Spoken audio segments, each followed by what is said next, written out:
96 தேர்தல் தமிழ்நாட்டு அரசியலில் மிக முக்கியமான ஒரு தேர்தல். ஜெயலலிதா அவர்கள் கடுமையான தோல்வியை சந்தித்த ஒரு தேர்தல். முக்கிய காரணம் ரஜினிகாந்தினுடைய அரசியல், சினிமா இது எதுவுமே தெரியாம ஆதவர்ஜுனா பேசின விஷயம். திமுக, தமிழ் மாநில காங்கிரஸ் சேர்ந்து ஒரு கூட்டணியை போட்டு தேர்தல் சந்திக்க போறாங்க. அப்ப முதலமைச்சர் கேண்டிடேட்டாக ரஜினிகாந்தை முன்மொழிந்தார்கள்.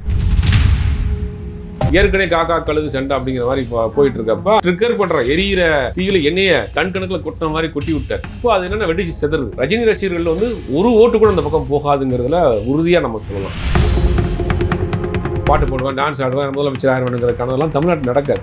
ஒரு செக் பாயிண்ட் மாதிரி அங்கங்க ஓட்டை பிடிச்சி வச்சிருக்காங்க ரெண்டு கட்சி. அதை மீறி உடச்சு வரணுங்கிறது ரஜினிகாந்த் அந்த யதார்த்தத்தை புரிஞ்சுதான் அவர் வெளியே வந்தார். இவரால் பெருசா வெற்றி பெறவர். அவர் பெரம்பூர்ல நிக்க போறாரு. பெரம்பூர்லயே அவர் ஜெயிப்பாராங்கிறது சந்தேகம். தெரியாம ஆடிட்டு இருக்கீங்க, நாங்களாம் அரசியல் ரவுண்டு போயிட்டு வந்து உட்காந்துருக்கிறேன், நீ எல்லாம் பூச ஆரம்பிச்சுட்டு இவ்வளோ பேச்சு பேசுகிற. காலம் பதில் சொல்லணும். காலம்னா என்ன, ஒரு 3 மாதத்துக்கு பதில் தெரியும் உங்களுக்கு.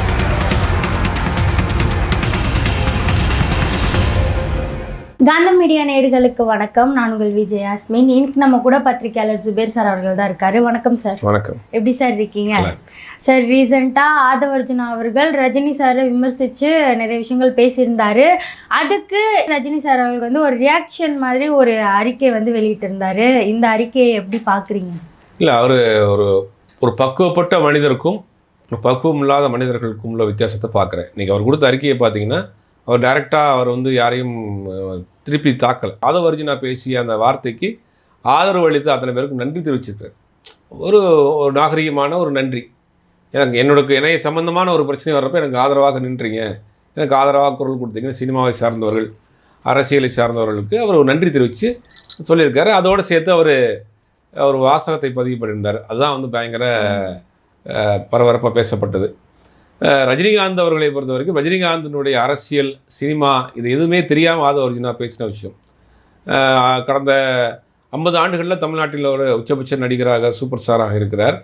3 மாநில அரசியலில் முக்கியத்துவம் பெற்றவராக இருந்தார். தமிழ்நாடு, கர்நாடகா, ஆந்திரா 3 மாநிலத்திலையுமே அவருக்கான ஒரு செல்வாக்கு இருந்தது. உதாரணத்துக்கு சொல்லணும்னா, கன்னட நடிகர் ராஜ்குமாரை வீரப்பன் கடத்திட்டு போகிறார். வீரப்பன் கடத்திட்டு போனோன்னா அந்த பிரச்சனை வேறு 2 மாநில பிரச்சனையாக மாறுறது மாதிரியான ஒரு சூழ்நிலை வருது. அப்போ ரஜினிகாந்த் தலையிட்டு தான் ராஜ்குமாரை அங்கேருந்து வீரப்பனிடமிருந்து காப்பாற்றி கொண்டு வந்ததில் நக்கீரன் கோபால் அவர்களுடைய உதவியை கேட்டு அவர் பெரிய ஒரு மத்தியஸ்தம் பண்ணி அந்த விஷயத்தை சால்வ் பண்ணார். அப்போ 2 மாநிலத்துக்குள் நடக்கக்கூடிய ஒரு பிரச்சனை, முக்கியமான பிரச்சனை, அன்றைக்கி வேறு ஏதாவது ராஜ்குமாருக்கு நடந்துருந்ததுன்னா அது ஒரு தீராத பகையாக இருந்திருக்கும் கர்நாடகாவுக்கும் தமிழ்நாட்டுக்கும். அந்த மாதிரி ஒரு சூழ்நிலை வந்துடக்கூடாதுங்கிறதுக்காக இவர் முன்னாடி இறங்கி அதை சால்வ் பண்ணார். ஒரு முக்கியமான ஒரு இக்கட்டான பிரச்சனையினப்ப ஓடி ஒளிஞ்ச இவர் மாதிரி 41 பேர் இறந்து போனோடனே வீட்டில் போய் உட்காந்துக்கிட்டு 3 நாள் கழித்து வீடியோ போடல.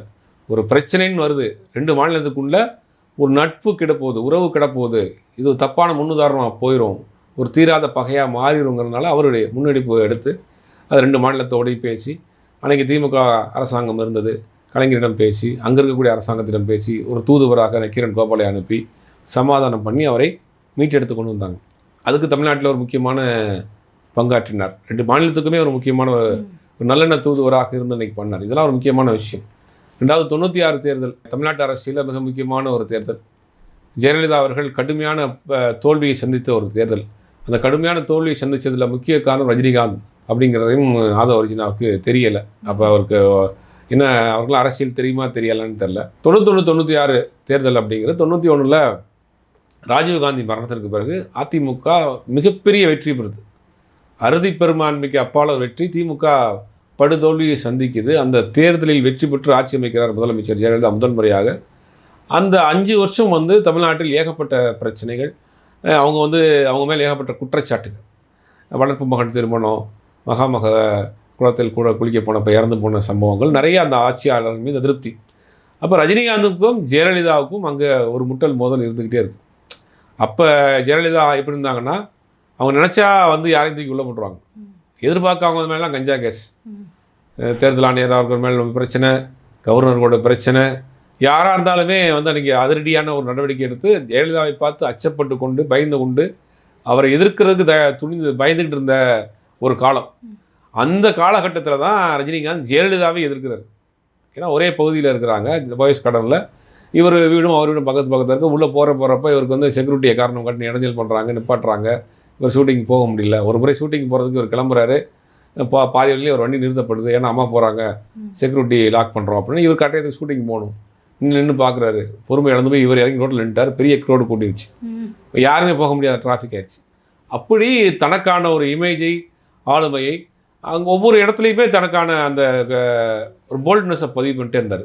இவரை மாதிரி ஓடி ஒளியில் பயந்து போல் எல்லா விஷயத்துக்கும் கருத்து சொன்னார். இப்போ சிஐஏ கொண்டு வந்த பொழுது அது கடுமையான எதிர்ப்புகள் இருந்த பொழுது கூட இவருடைய நிலைப்பாட்டை சொல்கிறார். சிஐஏக்கு பாதிப்பு இருக்காது, நான் வந்து ஆதரவாக இருப்பேன் பிரச்சனைன்னு வந்தா அப்படின்னு ஒரு நிலைப்பாட்டை சொல்கிறார்.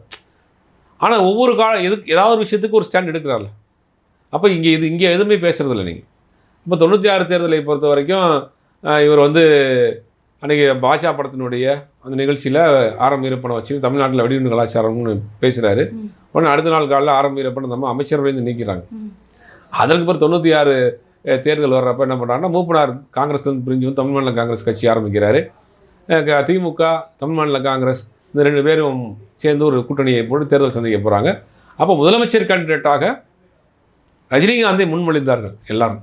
நீங்கள் முதலமைச்சர் கேண்டிடேட்டாக இருங்க, நாங்கள் சப்போர்ட் பண்ணுறோம், நீங்கள் வாங்கன்னு கூப்பிட்டாங்க. அதுக்கு சோ வந்து ஒரு மத்தியஸ்தாக இருந்தார். அன்றைக்கி ரஜினிகாந்த் தயங்கினார், வேண்டாம் சினிமா வாழ்க்கை இருக்குது, சினிமா கேரியர் இருக்குது, அதனால் திமுகவே தேர்தலை சந்திக்கட்டும், நான் குரல் கொடுக்குறேன், இந்த தேர்தலுக்கு என்னுடைய பிரச்சாரம் ஒரு பயன்பட்டும் அப்படின்னாரு. ஒரே வார்த்தை தான் சொன்னார், அதிமுக மீண்டும் ஆட்சிக்கு வந்தால் தமிழ்நாட்டை ஆண்டவனாலும் காப்பாற்ற முடியாது அப்படிங்கிற ஒரு வார்த்தை தான் அந்த அரசியல் களத்தில் வேறொரு தளத்தை உருவாக்குச்சு, அதிர்வலையை உருவாக்குச்சு. இப்படிப்பட்ட ஒரு நபர் தான் அது வந்து ரஜினிகாந்த். பொலிட்டிக்கலாக அவருடைய வாய்ஸ்க்கு என்ன இது இருந்ததுன்னு நம்ம 96 பார்த்தோம். அதற்கு பிறகு சினிமாவில் அவர் எவ்வளோ ஒரு போல்டான ஆள் அப்படின்னா, ஒரு பத்திரிகையாளர் தொடர்ந்து ரஜினிகாந்தை பற்றி எழுதிக்கிட்டே இருக்கிறாரு. அவருக்கு ஒரு பயங்கரமான ஒரு கோபம் இருந்துக்கிட்டே இருக்குது. ஒரு முறை இவர் மியூசிக் அகாடமி பக்கத்தில் ஒரு காரில் போயிட்டுருக்கார். அந்த பத்திரிகையாளர் நடந்து போகிறார், பார்த்துட்டாரு. இவருக்கு அவரை பார்த்தோன்னே கடுமையான கோபம், அவரை காரில் விரட்டிக்கிட்டே போகிறார் ரோட்டில். அவர் ஒரு பெரிய கேட்டு மேலே எடுத்து ஆகி குதித்து போய் அப்புறம் அதுக்கு சமாதானம் பண்ணி வச்சாங்கன்னு வச்சுங்களேன். ஏன் சொல்ல வரேன்னா, இவரை மாதிரி ஓடி ஒளிஞ்சிட்டு ஏசி ரூமில் உட்காந்துலாம் அரசியல் பண்ணலாம். எதையும் மனதில் பட்டதை வெளிப்படையாக பேசக்கூடியவர், நல்லதோ கெட்டதோ களத்தில் இறங்கி பண்ணக்கூடியவர். அப்படி ஒரு ஆனால் அவருடைய அரசியல் நிலைப்பாட்டில் நிறைய நமக்கு மாறுபாடு இருக்குது, உடன்பாடு கிடையாது. ஆனால் ஏதோ நல்லதோ கெட்டதோ தன் விஷயத்தை நுழைக்கிறது பண்ணுறாரு. இப்போ 2019, 2021 கலைஞர் மறைவு, ஜெயலலிதா மறைவுக்கு பிறகு தமிழ்நாட்டுக்கு ஒரு வெற்றிடம் இருக்குது, சிஸ்டம் சரியில்லை, நான் மாற்ற போகிறேன், நான் ஒரு அரசியல் கட்சி ஆரம்பிக்க போகிறேன்னு வந்தார்.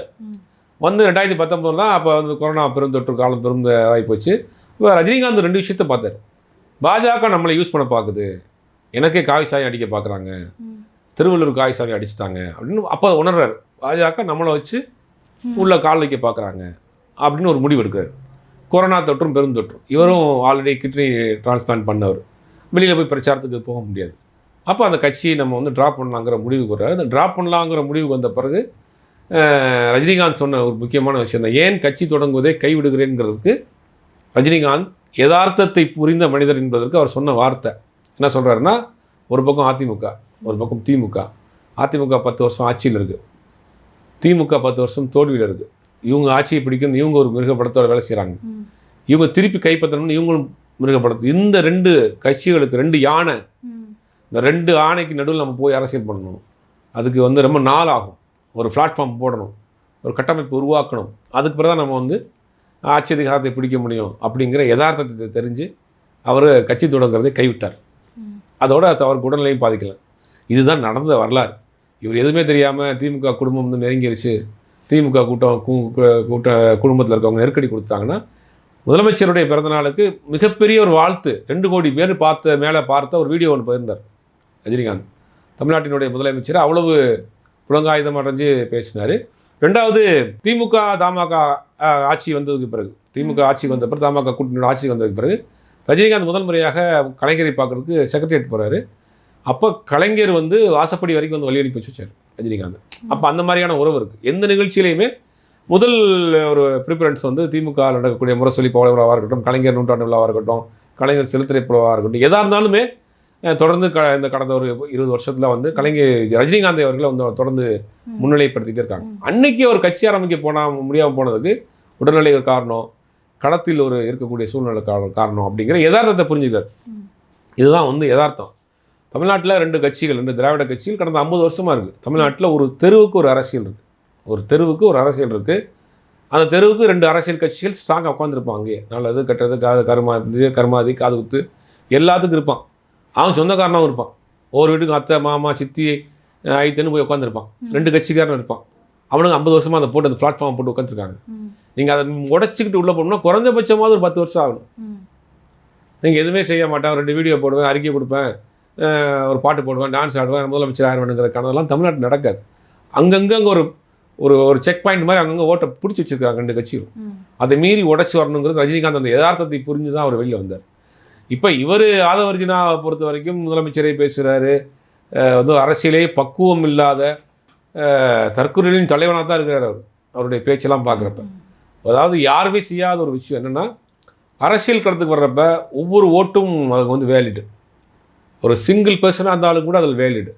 அதான் வந்து புத்திசாலித்தனமாக அரசியல்வாதிக்கு உள்ள அர்த்தம். அந்த மாதிரி ஜெயலலிதா எடுத்துக்கிட்டோன்னா, ஜெயலலிதாவை பற்றி எல்லாருக்கும் தெரியும், பயங்கரமான கடுமையான கோபக்காரர், பிடிவாதக்காரர், அவங்க எடுத்த முடிவில் பின்வாங்க மாட்டாங்க, அப்படிலாம் அவங்க ஒரு இமேஜ் இருந்துச்சு. அப்படிப்பட்ட ஜெயலலிதாவே அதிமுக ஒன்றிணைது, ஜேயிலிருந்து ஒன்றிணைந்தவனே தனக்கு எதிராக யாரெல்லாம் ஜானகிரியில் இருந்தாங்களோ அவங்களாம் கூட வச்சுக்கிட்டாங்க. அமைச்சரவையில் இடம் கொடுத்தாங்க. ஆரம் வீரப்பனுக்கும் ஜெயலலிதாவுக்கும் எம்ஜிஆர் காலத்துலேருந்து பகை, ஒரு பணிப்பு ஒரு போய்கிட்டே இருக்கும். அப்படி இருந்தும் கூட அவங்க அமைச்சரவையில் அமைச்சராகினாங்க. ஏன் அப்படின்னா, அரசியலில் தன் சுய வெறுப்பை தாண்டி அவருக்கு பின்னாடி ஒரு அனுபவம், அவருக்கு பின்னாடி ஒரு இமேஜ் இருக்குது, அவருக்கு சம்பந்தம் சார்ந்த ஒரு வாக்கு இருக்குது, அதை பயன்படுத்திக்கலாம். அதுதான் வந்து புத்திசாலித்தனமான அரசியல்வாதி. நீங்கள் வந்து ஏற்கனவே விஜய் ரஜினிங்கிற ஒரு பஞ்சாயத்து ரொம்ப நாளாக போயிட்டுருக்கு. இப்போ நீங்கள் போய் இதை ட்ரிகர் பண்ணி விட்டிங்கன்னா எப்படி உங்களுக்கு ஓட்டு வரும்? இப்போ கடுமையாக விமர்சனம் பண்ண ஆரம்பிச்சிட்டாங்க சோசியல் மீடியாவில். மதுரை போன்ற இடங்களில் போஸ்ட் அடித்து ஒட்ட ஆரம்பிச்சிட்டாங்க. கண்டிப்பாக அந்த வாக்குகள் வராது. ஏற்கனவே கூட்டணி சரியாக அமையலை, அவர் மேல் தனியாக ஏற்கனவே கெட்ட பேர் வந்துருச்சு, நிறைய இமேஜ் காலி ஆகிடுச்சு. இப்போ இந்த மாதிரியான வாதங்கள்ங்கிறது அவர் அரசியலுக்கு மிகப்பெரிய ஒரு பின்னடைவு தான். ஆனால் சார், ஏற்கனவே ரஜினி சார் மேலே இந்த மாதிரியான விமர்சனங்கள் நிறைய வந்திருக்கு. அப்போல்லாம் நிறைய இடத்துல அவர் பதில் பேசாமல் போயிருக்காரு. இந்த ஒரு விஷயத்துக்கு காலம் பதில் பேசும் அப்படின்னா அவர் என்ன சொல்ல வராரு அப்படின்ற ஒரு இல்லை, இது எப்படின்னா, இந்த பகை வந்து சினிமாவிலேருந்து ஆரம்பிக்குது. அதாவது விஜய் தன்னை வந்து முதல்ல ரஜினி ரசிகராக தான் அடையாளப்படுத்துகிறார். சினிமாவில் வந்து அண்ணாமலை தம்பிடா அப்படின்லாம் பாட்டு நடிக்கிறாரு. அவர் தன்னுடைய ரஜினி ரசிகராகத்தான் ப்ரொமோட் பண்ணி வர்றாரு. ஒரு கட்டத்துக்கு மேலே போனோடனே எனக்கு தெரிஞ்சு இந்திய சினிமாவில் 50 வருஷமாக ஒருத்தர் ஹீரோவா, 50 வருஷமாக ஒருத்தர் உச்சபட்ச நடிகரா, 50 வருஷமாக ஒரு பிஸ்னஸ் காம்படேட்டராக இருக்கிறாருன்னா ரஜினிகாந்த் மட்டும்தான். அவர் காலகட்டத்தில் வந்து கமல் இருந்தாலும் கூட அவர் ஒரு பிஸ்னஸ் வச்சுருக்கார், ஹீரோவாக நடிக்கிறார், அவருக்கு ஒரு பிஸ்னஸ் வச்சுருக்கார். அவரை விட அதிகமான பிஸ்னஸ் சம்பளம்ங்கிறது இவருக்கு இருக்குது. அப்போ அகில இந்தியாவில் பார்த்தீங்கன்னா அமிதாப் பச்சன்லாம் வந்து ஹீரோ கிடையாது. அவர் கேரக்டர் ரோல் பண்ணிட்டு போயிட்டார். அவருக்கான ஒரு பெரிய பிஸ்னஸ் இல்லை. ரஜினிகாந்துக்கு ஒரு பெரிய பிஸ்னஸ் இருக்குது, பெரிய ஓப்பனிங் இருக்குது, அவருக்கான ஒரு சம்பளம் கொடுக்கறதுக்கு தயாராக இருக்கிறாங்க. அப்படிங்கும் போது இன்றைக்கி அந்த இடம் பெரிய இடம், அது ரொம்ப நாளாக லாங் ஸ்டாண்டிங்காக 50 வருஷமாக வச்சுருக்காரு. விஜய் அந்த இடத்த நோக்கி போகணுன்னு பார்க்குறாரு, அந்த இடத்த நம்ம வந்து அடைஞ்சிடணும்னு பார்க்குறாரு. அப்போ இந்த சண்டைங்கிறது சினிமாவிலே ஆரம்பிச்சிருச்சு. அப்போ இது ஆதவர்ஜினர்லாம் தெரிஞ்சு பேசினாரா தெரியாமல் பேசினாரா அப்படிங்கிறது தெரியலை. ஏற்கனவே காக்கா கழுகு சண்டை அப்படிங்கிற மாதிரி இப்போ போயிட்டுருக்கப்ப விஜய் ரசிகர்கள் ரஜினி ரசிகர்கள்ங்கிற பிரச்சனையை இவர் ட்ரிகர் பண்ணுற, எரியிற தீயில எண்ணெயை டன் கணக்கில் கொட்டின மாதிரி கொட்டி விட்டார். இப்போ அது என்னென்ன வெடிச்சு செதறுது. அப்போ இது அரசியல் ரீதியாக ரஜினி ரசிகர்கள் வந்து ஒரு ஓட்டு கூட அந்த பக்கம் போகாதுங்கிறதுல உறுதியாக நம்ம சொல்லலாம். ஏன்னா இன்றைக்கி கடுமையாக சமூக வலைத்தளங்களில் பார்க்குறப்ப ஏற்கனவே இருந்த பிரச்சனை இப்போ மேலும் கொழுந்து விட்டு எரியுது. இது ஒரு பெரிய இழப்பு தான் சார். ஆல்ரெடி வந்து அஜித் விஜய் அப்படின்னு போகும்போது அஜித் ரசிகர்களோட ஓட்டு வராதுன்னு இருந்தாங்க, இப்போ ரஜினியோட ஓட்டு வராதுன்றாங்க. இப்படி இருக்கும்போது டிவிகேவால் அடுத்த கட்டமாக நகர முடியுமா? அடுத்த தேர்தலோட டிவிகேங்கிற ஒரு அரசியல் கட்சி இருக்காதுங்கிறதா நம்மளை போன்ற ஆட்கள் தொடர்ந்து சொல்லிட்டு இருக்கோம். நம்ம இதுலேயும் சொன்னோம். இப்போ ஏறக்குறைய அதை நோக்கி தான் போயிட்டு இருக்கு. தமிழ்நாட்டு அரசியலில் 50 வருஷமாக ஒரு கூட்டணி இல்லாமல் வெற்றி பெற முடியாது. பெரிய வெற்றி பெறுவதற்கான நீங்கள் முயற்சி எடுத்தா குறைஞ்சபட்சம் ஒரு 15 வருஷம். இப்போ நாம் தமிழர் கட்சி எடுத்துக்கிட்டிங்கன்னா, நாம் தமிழர் கட்சி யாருடைய கூட்டணியில் தனிச்சு நிற்கிறோன்றாங்க. ஒரு 15 வருஷத்துக்கு பிறகு அவங்க 8% அடைஞ்சிருக்காங்க. அவங்க ஒரு கொள்கை சொல்கிறாங்க, தமிழ் தேசியங்கிற ஒரு சித்தாந்தத்தை சொல்கிறாங்க, எல்லா கட்சிக்கும் மாற்று நானுங்கிறாங்க. இந்த ஒரு கோரிக்கையை, இந்த ஒரு கொள்கையை முன்வைத்து அவங்க ஒரு கட்சி நடத்துகிறாங்க. கட்சி நடத்தணும் முதல்ல. எல்லா பிரச்சனைகளுக்கும் குரல் கொடுக்குறாங்க, பதில் கொடுக்குறாங்க, களத்துக்கு வர்றாங்க. அது நல்லதோ கெட்டதோ அது விமர்சனங்கள் உள்ளானால் கூட அதை சமாளிக்கிறாங்க. அப்புறம் ஒரு 15 வருஷத்துக்கு பிறகு அவங்க 8% வளர்ந்துருக்காங்க. இப்போ நீங்கள் வந்து கூட்டணி இல்லாமல் நான் சொல்கிறேன். ஆனால் தமிழ்நாட்டை பொறுத்தவரை கூட்டணியோடு தான் 2 திராவிட கட்சிகள் மாறி மாறி ஆட்சிக்கு வந்துட்டு இருக்கிறாங்க. அப்போ இங்கே கூட்டணிங்கிறது ஒரு முக்கியமான ரோல் பண்ணுது, இங்கே முக்கியமான ரோலை ப்ளே பண்ணுது. அப்போ இவருக்கு கூட்டணி இது வரைக்கும் அமையலை. இவர் என்ன சொன்னார்னு ஆட்சி அதிகாரத்தில் பங்குனாரு, சொல்லியும் கூட இது வரைக்கும் எந்த கட்சியும் அமையலை. அப்போ இவருக்கு ஆன ஓட் பேங்க்குங்கிறது அந்த ரசிகர் கூட்டம் தான். அவரை பார்த்து கொண்டாடிய அந்த ஒரு ரசிகர்கள், அவர் ஸ்மைல் நல்லா இருக்கு, அவர் டான்ஸ் நல்லா இருக்கு, அவர் வாக்கிங் நல்லா இருக்கு அப்படின்ற மாதிரி அவரை பார்த்து ரசித்த கொண்டாடிய ஒரு கூட்டம். அது எல்லாருமே விஜய் ரசிகராக இருக்கணும்னு அவசியமும் கிடையாதுல்ல. விஜயை அஜித்தை பிடிச்சவங்களுக்கு விஜய் பிடிக்காது, ரஜினியை பிடிச்சவங்களுக்கு விஜயை பிடிக்காது. அப்போ அவருக்கு பார்த்து சினிமாவில் பார்த்து கொண்டாடிய ஒரு ரசிகர் கூட்டம் அங்கே இருக்குது. அந்த கூட்டம் வாக்குகளாக சிறு ஒரு பெர்சன்டேஜ் விழுகுமே தெரியாது தவிர இவரால் பெருசாக வெற்றி பெற. அவர் பெரம்பூரில் நிற்க போகிறாரு, அதுக்கான வேலைகள்லாம் நடந்துக்கிட்டு இருக்கு. பெரம்பூர்லேயே அவர் ஜெயிப்பாராங்கிறது சந்தேகம் தான். கூட்டணிகள் அங்கே 4 முனை போட்டியாக இருக்குது, திமுக இருக்குது, அதிமுக இருக்குது, நாம் தமிழர் இருக்குது. ஓட்டுகள் சிதறப்ப அங்கேயுமே அவர் ஜெயிப்பாராங்கிறது சந்தேகம் தான். ஆனால் சார் இந்த காலம் பதில் சொல்லும் அப்படின்றத அவர் எதை குறித்து சொல்கிறாரு அப்படின்றது? காலம் பதில் சொல்லும் அப்படிங்கிறது தேர்தலுக்கு பிறகு உங்களுக்கு தெரியும்டா உங்களுக்கு அப்படின்றத சொல்கிறாரு. அப்போ அந்த தேர்தலில் யார் ஜெயிப்பா அப்படின்றத? ஆமாம், தேர்தல் முடிவுக்கு பிறகு உங்களுடைய ஆட்டெல்லாம் நீங்கள் பேச்சு, நீங்கள் கூத்து கும்மாலாம் நீங்கள் எலெக்ஷனுக்கு பிறகு பாருங்கள். ஓப்பனாக சொல்லணும்னா அதுதான். நீங்கள் விஷயம் தெரியாமல் ஆடிட்டு இருக்கீங்க, நாங்களாம் அரசியல் ரவுண்டு போயிட்டு வந்து உட்காந்துருக்குறேன், நீ எல்லாம் வந்து பூச ஆரம்பிச்சுட்டு இவ்வளோ பேச்சு பேசுகிற. காலம் பதில் சொல்லணும். காலம்னா என்ன, ஒரு 3 மாதத்துல பதில் தெரியும் உங்களுக்குறது தான் அவர் சொல்லியிருக்கிறார். அந்த ஒரு சின்ன வசனத்தில் இவ்வளோ அர்த்தம் இருக்குது, அவ்வளோதான். நான் புரிஞ்சுக்கிறேன், அவங்களுக்கும் புரியும்னு நினைக்கிறேன். டிவிக்கே சம்மந்தப்பட்ட நிறைய விஷயங்களை பகிர்ந்ததுக்கு நன்றி.